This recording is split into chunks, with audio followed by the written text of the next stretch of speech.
Alright, this will be my review on the Cricket 22 little single shot LR bolt action.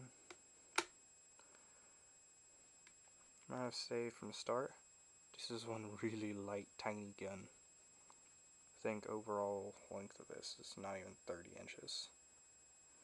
It's short, obviously. I bought this,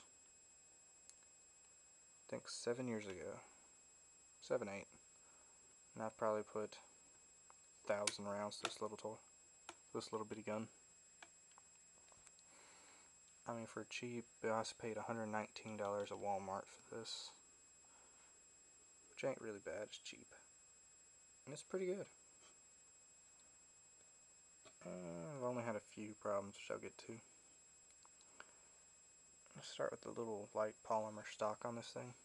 Back, just plastic, little tiny screw-on butt pad with a Cricket on it. Barely see that. Got a decent little cheek rest mold. I mean, it ain't nothing spectacular, but for your price, it's not bad. You got, let's get this in the light a little better, little checkering traction, little checkering for traction rather. And it's not bad. No, it's pretty decent. And from all the way halfway down, a little checkering.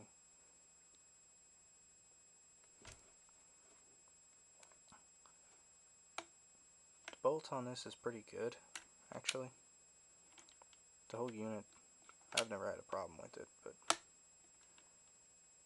you get the pullback thing.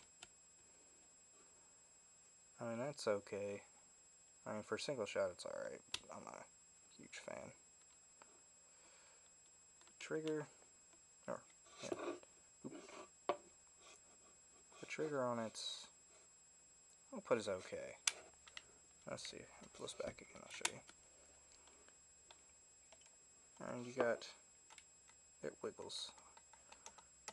It's quite loud if you're walking with it, because I have used this to play around and shoot squirrels. Oops. And for something this small, it does have a little bit of heavy, stiff trigger. I'm not supposed to do this, but I'm gonna. Yeah. It is a little stiff and wobbles. Yeah, you can tell. The safety on this little stupid key thing it pushes up, that is ridiculous. That is absolutely annoying. Because you accidentally hit it when you're reloading, which I've done before. Gotta turn around, go all the way home, or walk back in the house, just to get the stupid key to unlock it. I hate that. Which brings me to another thing at the bottom of the stock.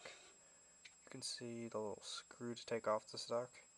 I was gonna paint it, and the screw, the special, it's a special lock star wrench that you have to order from Cricket because it's a specialty bolt. I couldn't find anything to fit it. It does not, no, that one isn't a bolt, that one, it's just the one there. You have to special order that from Cricket to be able to take your stock off to paint it like I was going to. Because I'm going to make this an urban desert camo, just for the heck of it. Duracoat it eventually. Yeah, it's like $3 for the star headpiece. Plus, I think they're charging $10 or $15 for shipping on a stupid little piece. I found that to be ridiculous.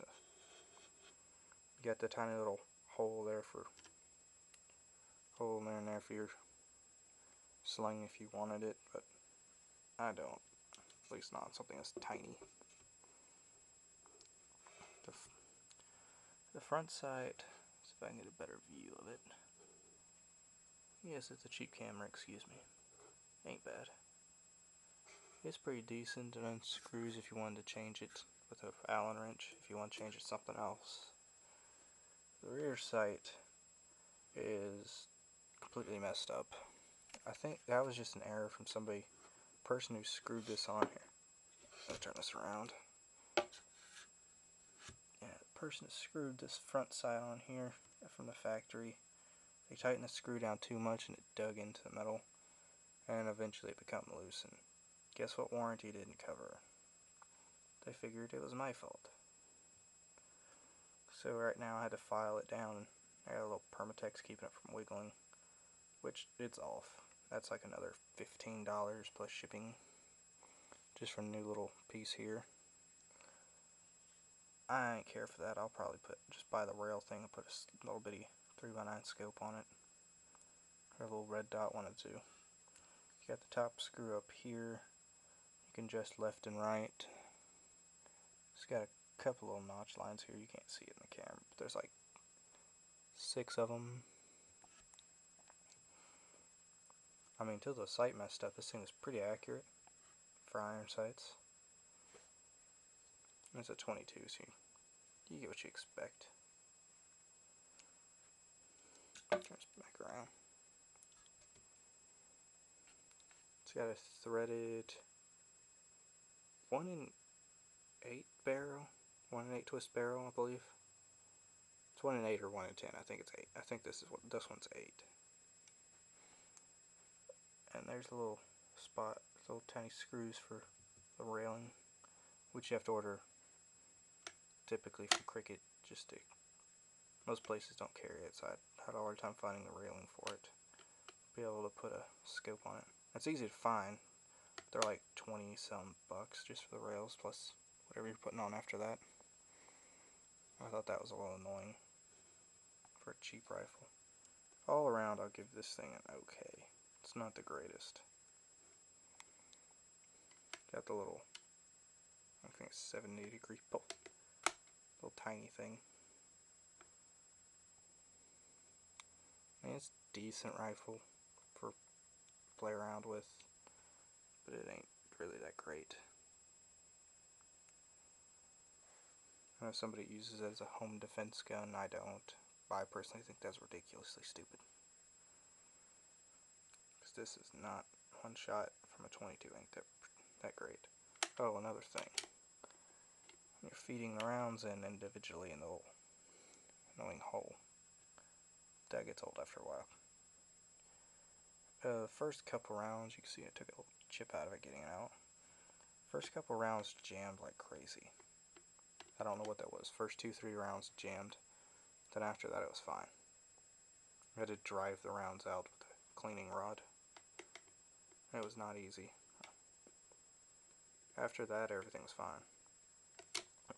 One thing I do need to note, that cheap Remington ammo does not this thing does not shoot that for crap. I mean, most of the time Remington ammo jams like crazy in this. First couple rounds I had jam wasn't Remington. I mean, after that it's fine, but Remington ammo does not do well in this gun whatsoever. I don't know if this particular one being picky, or if it's just all of them, but I just know it does not feed well. That, and half the time Remingtons you get misfires too much, but still, it doesn't feed well at all through this gun. Just note.